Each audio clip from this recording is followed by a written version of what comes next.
The icy December wind cut through the streets of Boston, but it felt warm compared to the coldness in my husband's eyes. I stood under the golden lights of the Plaza Hotel, wearing my finest velvet dress, holding a decorated velvet box. Inside was a three-tiered wedding cake topper, hand-carved out of sugar, marking 15 years of hard work, sweat, and sacrifice. My hands were covered in faint flour dust, a mark of the 4 a.m. shift I had worked that very morning. But my husband, Mark Vance, stepped right into my path at the grand ballroom doors.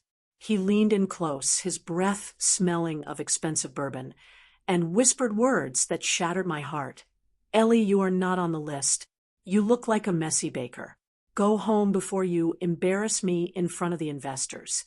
Before I reveal how a 15-year marriage crumbled in a single night, let me take you back to where this betrayal truly began. For 15 years, my life was defined by the sweet, heavy scent of toasted vanilla, melted butter, and fresh yeast. I am Eleanor Miller, the founder and head pastry chef of Miller's Pastry. Long before Mark wore tailored suits or drove a luxury German sedan, we lived in a cramped basement apartment with peeling wallpaper and a leaking sink. My hands were always raw from kneading dough, my apron permanently stained with melted chocolate. I worked 16-hour days, starting when the city was still black and silent at 4 in the morning. I built Miller's Pastry from a single tiny oven into a thriving chain of 3 popular bakery cafes across Boston. My signature pastry recipes were the very foundation of our financial survival and Mark's rising social status. Yet, as the bakeries grew, my presence in my own home seemed to fade into complete invisibility. Mark was an ambitious sales manager who constantly struggled with his own professional failures. The more successful my bakeries became, the more cold and distant Mark grew toward me. He began to practice a quiet, devastating form of emotional isolation. He would walk past me in the hallway without looking at me. He stopped answering my simple questions, offering only heavy, irritated sighs. When I sat down across from him at the dinner table, he would pick up his phone and stare at the screen in total silence for hours.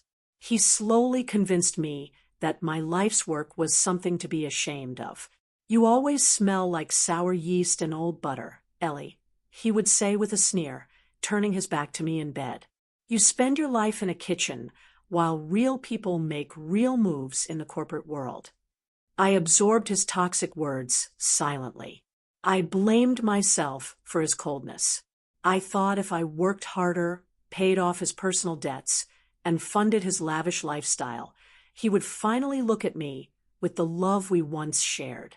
I wore oversized, dull clothes, stopped applying makeup, and let my hair stay tied in a messy bun. I became a ghost in my own house, a silent servant who paid the bills and baked the bread. Tonight was supposed to be the proudest moment of our shared journey. It was the 15-year anniversary of Miller's Pastry and the official launch party for our brand new flagship location. I had personally financed the entire lavish event at the Plaza Hotel, writing a check for $80,000 from my business account to pay for the crystal chandeliers, the champagne towers, and the gourmet catering. I wanted to celebrate our resilience. I wanted to stand beside my husband and show the world what we had built together from nothing. Instead, I was standing outside the heavy mahogany doors, listening to the loud laughter and the clinking of crystal glasses drifting from inside. Mark stood in front of me, tall and rigid in his custom tuxedo. Standing right beside him was Chloe Bennett, his personal financial advisor. Chloe wore a backless silk gown, her diamond earrings catching the bright chandelier light. She looked at my simple velvet dress with pure disgust, as if I were a street beggar who had wandered into a private club. "Richard, what part of go home do you not understand?" Chloe sneered, stepping closer so her heavy lavender perfume overwhelmed the scent of my sugar creation. "This is an exclusive corporate networking event for serious F&B investors. We cannot have a messy kitchen worker wandering around confusing our high-profile guests. Mark did not defend me. He did not even look me in the eyes. He shifted his weight, blocking the entrance completely with his broad shoulders. "She is right, Ellie," Mark said, his voice flat and devoid of any human warmth. "Look at you. You look exhausted and out of place. The venue is at strict capacity. Anyway, go home. Do not make a scene and ruin my big night." I looked past his shoulder into the brightly lit ballroom. Through the gap in the doors, I saw wealthy venture capitalists, local politicians, and media reporters, people I had invited and paid to entertain. They were drinking my champagne and eating my food, while my own husband locked me out in the cold. A terrifying, icy clarity washed over me. The humiliation burned my cheeks, but it instantly froze the weak, forgiving part of my soul. I did not scream. I did not drop the velvet box. I did not shed a single tear in front of them. "I understand completely, Mark," I said, my voice dangerously calm and steady. I turned my back on the golden lights of the Plaza Hotel and walked away. My heels clicked softly against the wet pavement as a freezing Boston rain began to fall. I slid into the quiet leather interior of my car, placing the velvet box on the passenger seat. The silence inside the cabin was absolute. I picked up my phone, my fingers completely steady, and dialed the private number of attorney Marcus Reed, my late father's most trusted friend and a top corporate attorney. The phone rang twice before a deep, calm voice answered. "Ellie, isn't your flagship launch party happening right now?" "Marcus," I said, looking at my reflection in the rearview mirror. My eyes were no longer filled with sadness. They were filled with sharp, unforgiving fire. "Mark just locked me out of my own event. I need you to open my file tomorrow morning. It is time to take back everything I built." The morning sun rose over the Boston skyline, casting a cold blue light through the tall glass windows of attorney Marcus Reed's office. I sat in a deep leather armchair, holding a steaming mug of black coffee. The rich, bitter aroma washed away the stale scent of rain and humiliation from the night before. Marcus sat across from me, a thick manila folder open on his mahogany desk. He looked at me with sharp, intelligent eyes, his face set in a grave expression. "Ellie, you have been sleeping while your house is on fire," Marcus said, his voice low and firm. He slid a stack of medical documents across the polished desk. "Mark hasn't just been ignoring you. He has been systematically building a legal cage around your life." I pulled the papers closer, my hands steady. The crisp white sheets contained detailed progress notes from Dr. Julian Vance, our longtime family psychiatrist. My jaw tightened as I read the typed words. The report claimed I suffered from severe chronic depression, extreme paranoia, and progressive cognitive disorientation. It stated I was unable to manage my daily affairs or make rational financial decisions. I never had a single psychiatric evaluation with Dr. Vance. I whispered, my voice cutting through the quiet office like cold steel. He only came to our house for holiday dinners. Mark paid him. Mark didn't just pay him, Marcus corrected, tapping a bank log on the table. 2 weeks ago, $50,000 was wired from your joint business reserve into a private account registered to Dr. Vance. Mark is setting up a legal guardianship, a conservatorship. He intends to go to court, declare you mentally incompetent, lock you in a private wellness facility, and take total control of Miller's Pastry. A cold, sharp clarity settled deep in my chest. The tears I had held back for years completely evaporated. I felt no sorrow, no panic, and no desire to cry. The naive, forgiving wife who spent 15 years begging for a breadcrumb of affection was officially dead. The business owner, the master baker who built an empire from 4 a.m. shifts, stood up. "What do we do first, Marcus?" I asked, my voice devoid of any hesitation. "We do not fight him in the mud, Ellie," Marcus replied, a cold, ruthless smile touching his lips. "We let him think his plan is working while we rebuild your armor. You need to transform yourself physically, mentally, and legally before he realizes, you know." That morning marked the beginning of my silent, disciplined evolution. I stopped playing the victim. I took total, unshakable responsibility for my own life and my own happiness. First came my physical transformation. I hired a private fitness trainer who met me at 6 every morning. I traded my oversized flour-stained sweatpants for sleek, tailored athletic wear. The physical strain of heavy lifting and intense cardio burned away the lingering fatigue in my muscles. I visited a high-end salon in downtown Boston, cutting my long, neglected hair into a sharp, elegant bob. I replaced my dull, baggy clothes with structured silk blouses, tailored trousers, and sharp leather heels, a wardrobe of quiet luxury that reflected my true authority. When I looked in the mirror, I no longer saw an invisible, tired baker. I saw a formidable woman in total command of her presence. Next came my professional and financial mastery. Every afternoon, while Mark was out spending money with Chloe, I sat in Marcus's conference room studying corporate law and advanced F&B asset management. I reviewed every vendor agreement, every lease, and every tax filing for Miller's Pastry. I memorized our balance sheets down to the last cent. I met privately with our primary flour distributors and dairy suppliers, securing their personal loyalty to me as the sole creator of our products. I learned how corporate raiders operated, how legal loopholes worked, and how to protect a brand from hostile takeovers. Finally came the mental shift. I returned to our suburban home every evening like an actor stepping onto a stage. When Mark walked past me in the hallway, offering his usual icy silence, I no longer felt the agonizing sting of rejection.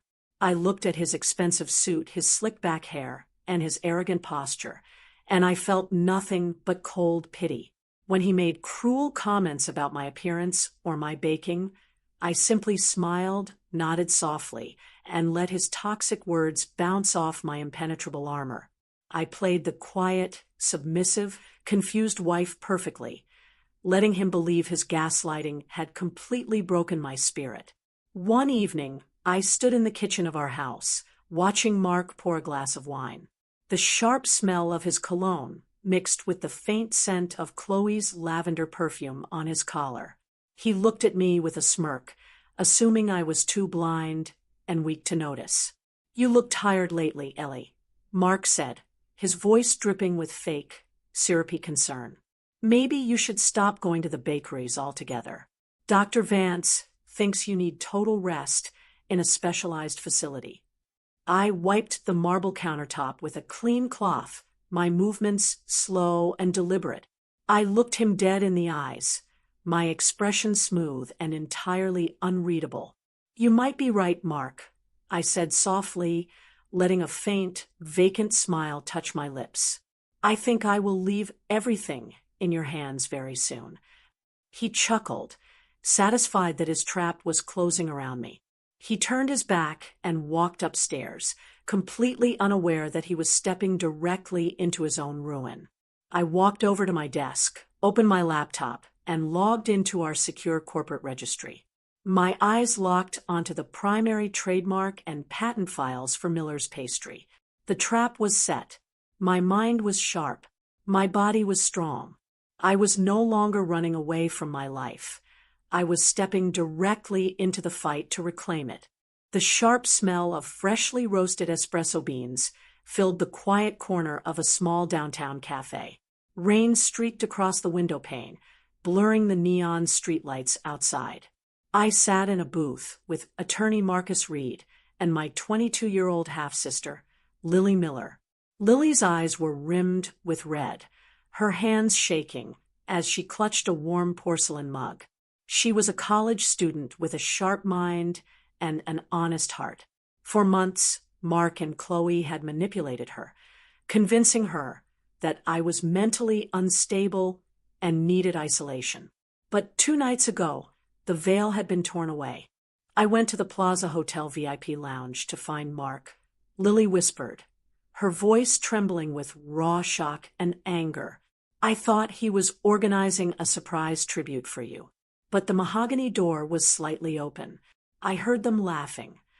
Lily reached into her leather jacket, pulled out her smartphone, and placed it on the wooden table. Her thumb tapped the screen. A crisp, high-definition video played.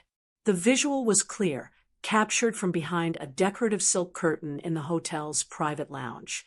Mark stood near a crystal whiskey decanter, pouring a golden drink for Chloe. Chloe wore her backless silk dress, leaning against the marble fireplace, her heavy lavender perfume practically rising from the screen. On the video, Mark's voice echoed with cold, arrogant pride.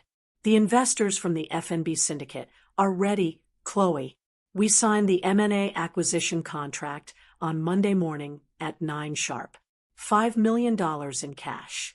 And what about your sweet, naive baker wife? Chloe asked, her lips curving into a cruel, mocking smile as she took a slow sip of whiskey. Ellie is completely handled. Mark laughed, the ice cubes in his glass clinking loudly. Dr. Vance finalized the psychiatric evaluation. By Tuesday afternoon, I will have the court-ordered conservatorship in my hands. I'll drop Ellie off at the private lock facility in upstate Massachusetts. She will be sedated, quiet, and out of the way while we board our flight to South America with the $5 million. Lily sat rigidly in the booth, tears overflowing and spilling down her cheeks. I recorded the entire conversation. Ellie, I couldn't believe my own brother-in-law could be such a monster. I brought the video straight to Marcus. Marcus leaned forward, his large hand resting gently on Lily's shoulder before turning to me. Because Lily captured this recording in a commercial venue while overhearing a criminal conspiracy against a family member, this footage is entirely legal and admissible in court. It proves intentional wire fraud, corporate embezzlement, and criminal conspiracy to commit unlawful restraint. I looked at the glowing screen. The sight of Mark's smug face, and the sound of his cruel laughter no longer caused a single pulse of pain in my chest. The betrayal had burned away every remaining drop of nostalgia, grief, or marital obligation. I felt only a cold, mechanical determination. My mind operated with total, ruthless precision. We have the evidence to arrest him, Ellie, Marcus said, pulling a thick blue folio from his leather briefcase. But if we arrest him now, the F&B syndicate will simply pull their offer and walk away. Mark will try to claim he was acting in good faith for the company. We don't just want to stop him. We want to destroy his entire false reality. Marcus opened the blue folio, revealing pages stamped with official seals from the United States Patent and Trademark Office. He pointed to a specific paragraph buried deep within the original corporate charter of Miller's Pastry. 15 years ago, your father helped you draft these founding documents, Marcus explained, his voice smooth and authoritative. He embedded a classic corporate defense mechanism, a poison pill tailored specifically for an F&B enterprise. Subsection 12 explicitly states that the primary trademark, the brand name Miller's Pastry, and every single proprietary baking recipe remain the exclusive intellectual property of Eleanor Miller as an individual. Marcus slid a silver pen across the table toward me. If any officer attempts a unilateral sale or transfer of company assets without your physical signature, the licensing rights to the trademark and recipes are instantly revoked. The company loses its name, its menu, and its brand identity overnight. I picked up the heavy silver pen.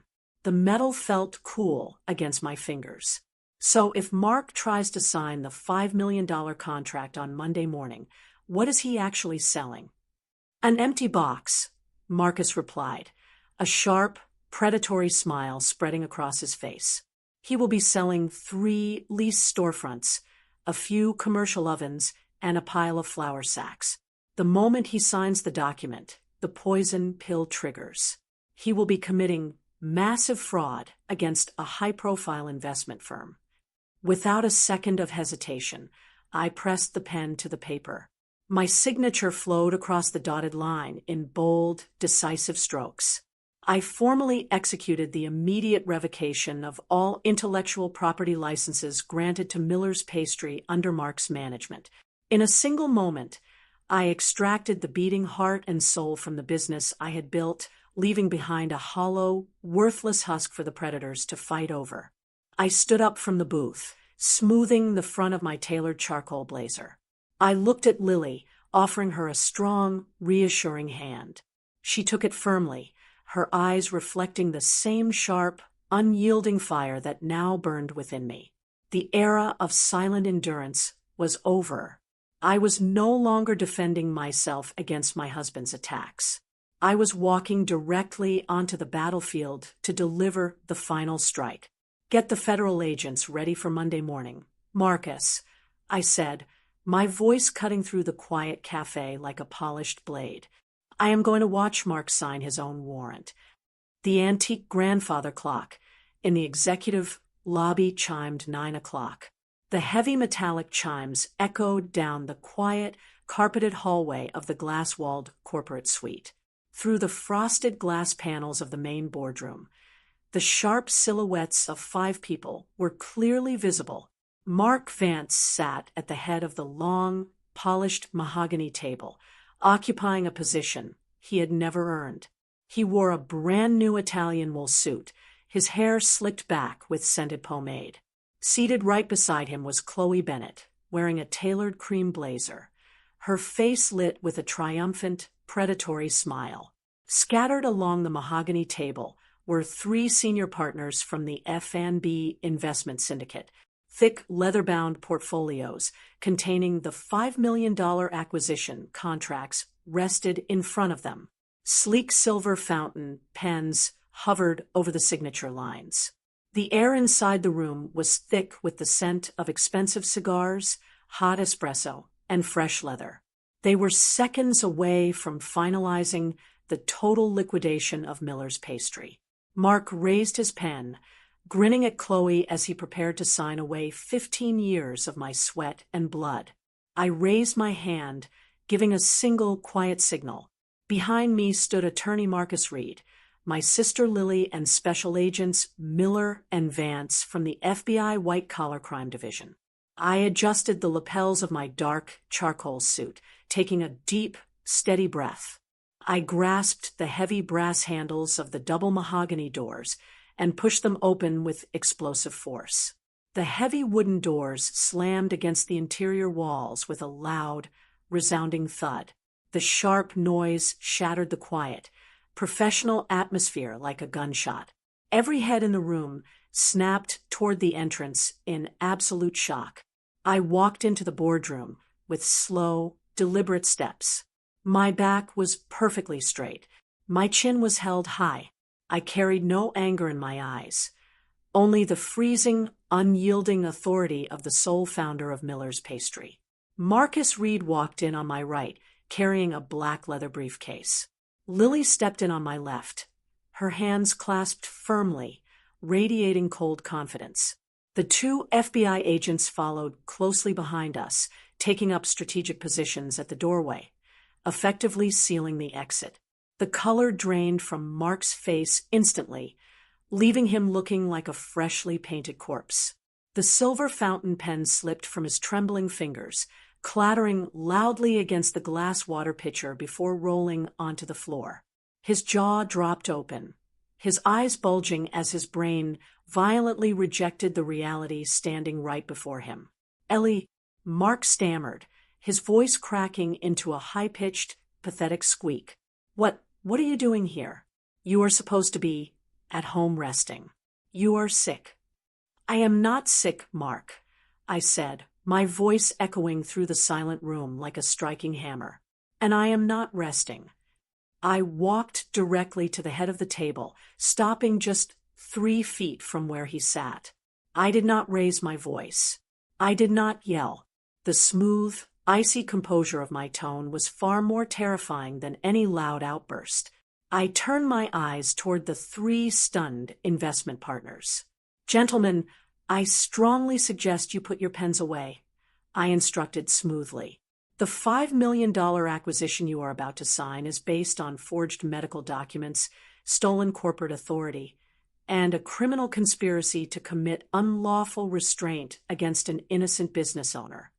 Chloe sprang up from her leather chair, her cheeks flushing dark red.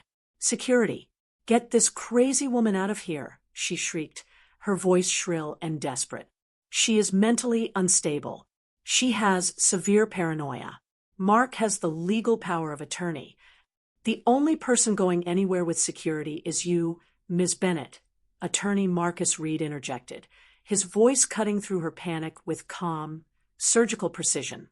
Marcus opened his briefcase, extracted a tablet, and connected it wirelessly to the large 65-inch presentation screen mounted on the boardroom wall.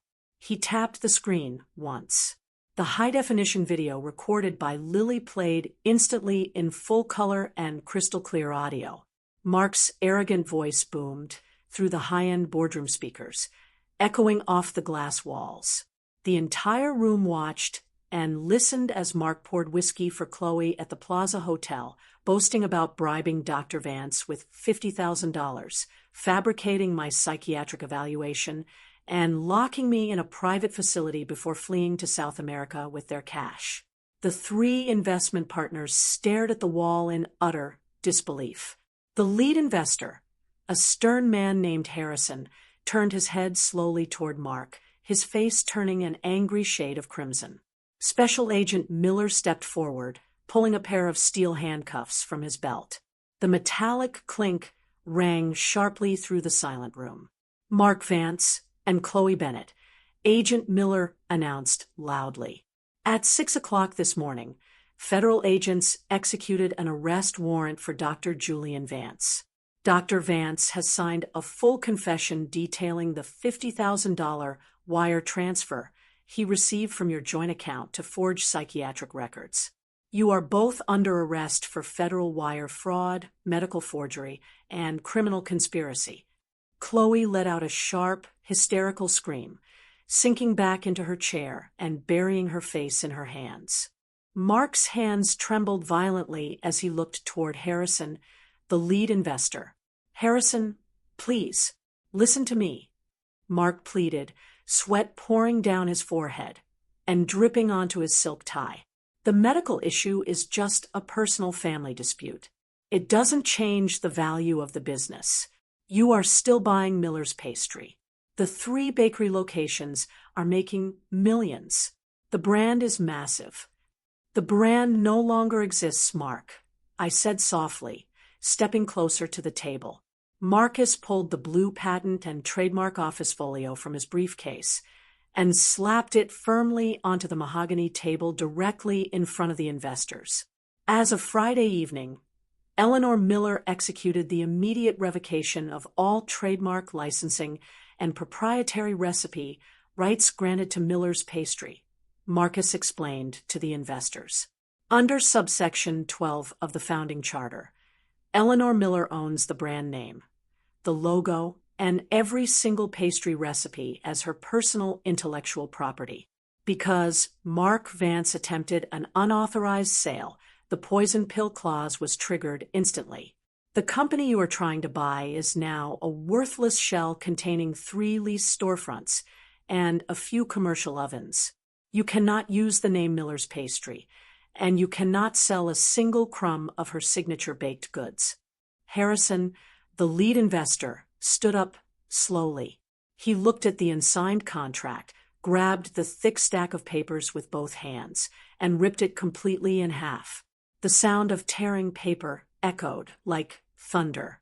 He threw the shredded contract directly into Mark's lap. "You arrogant, pathetic fool," Harrison hissed, his voice trembling with rage.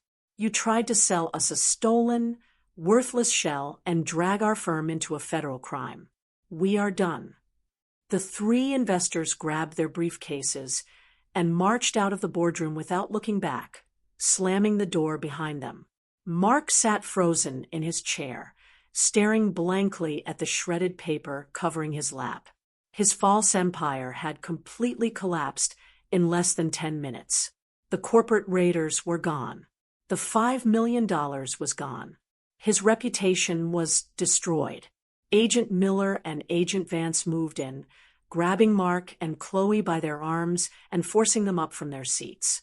The cold steel handcuffs clicked tightly around Mark's wrists. Mark's knees buckled. He collapsed onto his knees on the carpet, sobbing openly, tears and sweat ruining his expensive suit.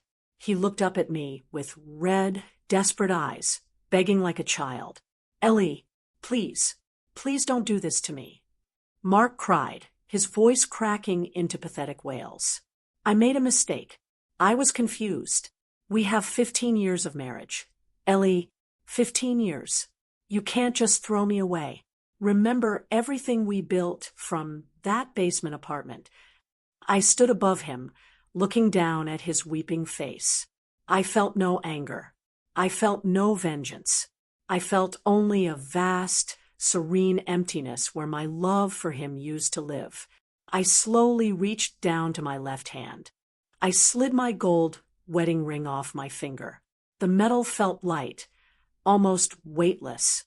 I walked over to the table where Mark's untouched mug of lukewarm, bitter black coffee sat. I held the ring over the cup and dropped it. Plop. The gold ring sank to the dark bottom of the bitter liquid. I leaned down slightly, looking Mark dead in the eyes, my voice cool, clear, and perfectly steady. "You were right about one thing, Mark," I said, every word dripping with quiet, absolute authority. "A baker's place is in the kitchen. And today, I just roasted your career, your freedom, and your entire future. You are not on the list of my life anymore."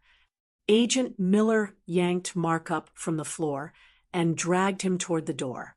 Mark kicked and screamed hysterically, his desperate wails echoing down the hallway until the elevator doors closed, sealing him away into the dark reality he had created for himself. I turned around and looked at Lily and Marcus. Lily ran to me, wrapping her arms around my waist. I held her tight, taking a deep, clean breath of air. For the first time in 15 years, the air tasted purely of freedom. The soft, golden sunlight of early morning filtered through the clean glass windows of the original Miller's pastry shop in downtown Boston. The warm light danced across the polished oak tables, the gleaming brass fixtures, and the pristine white marble counter. The rich, comforting scent of roasting Arabica coffee beans mingled with melted dark chocolate, toasted pecans, and fresh yeast, creating an atmosphere of pure warmth and peace.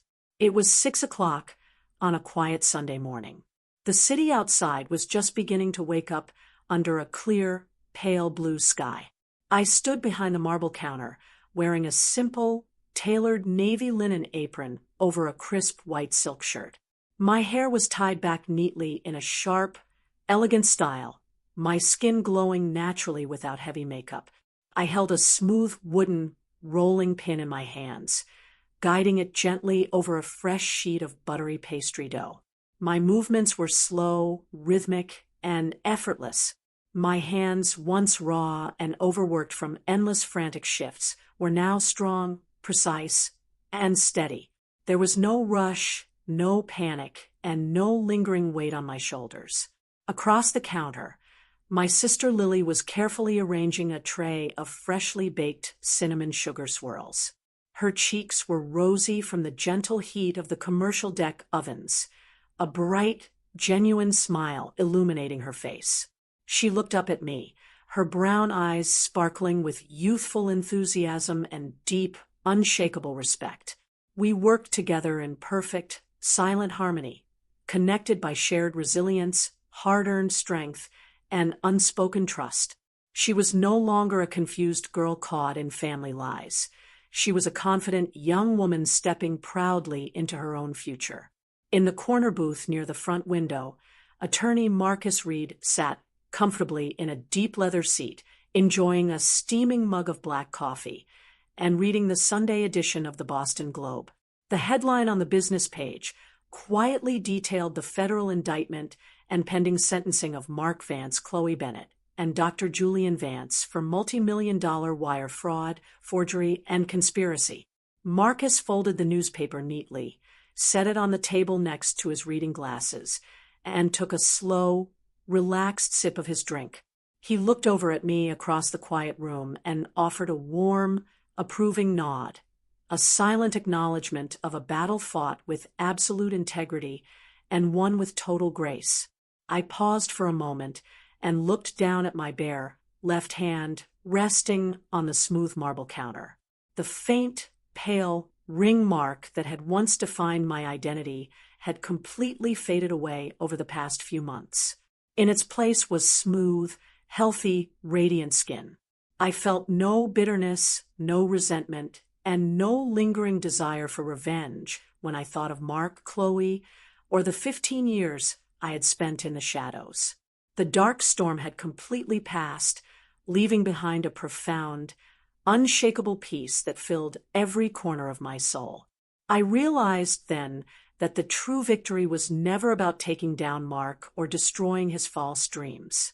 The true victory was the profound shift in my own mindset. I had stopped asking why the betrayal happened. I had stopped waiting for someone else to validate my worth. I had completely abandoned the heavy role of the victim. I took total, joyful responsibility for my own happiness, my own talent, and my own destiny. I walked over to the glass display case and placed a newly crafted signature pastry on the top shelf. It was a 3-tiered tart made with a dark cocoa crust, orange blossom cream, and delicate candied sugar petals, a refined, mature evolution of my very first recipe from 15 years ago. I stepped out from behind the counter and walked toward the heavy oak front door. I unlocked the brass latch with a quiet, satisfying click and turned the wooden sign from closed to open. As I pushed the heavy glass door open, the crisp morning air rushed into the shop, carrying the fresh, cool breeze from the nearby Boston Harbor. I stepped out onto the historic cobblestone sidewalk and looked up at the vast morning sky. The sun was rising higher over the city skyline, casting a brilliant warm amber glow, the golden hour, across the brick facades and tree-lined avenues. A gentle morning wind rustled the green leaves of the oak trees along the street. The soft chiming of the shop's brass bell sounded behind me as the very first local customer walked in, greeted by Lily's warm, cheerful voice. I took a deep, clean breath, feeling the cool air fill my lungs and steady my heart. I smiled, a slow, serene, and fiercely proud smile. I stood tall on the quiet street, bathed in the golden light of a brand new day, entirely free, completely unburdened, and forever the master of my own life. All shadows must fade before the truth, and every pain is simply the start of a beautiful rebirth. Always remember, the right to write a new chapter of your life is forever in your hands. If this story resonated with you, please like, subscribe, and leave a comment below so we know we're walking this journey together. Hope to see you on the next page.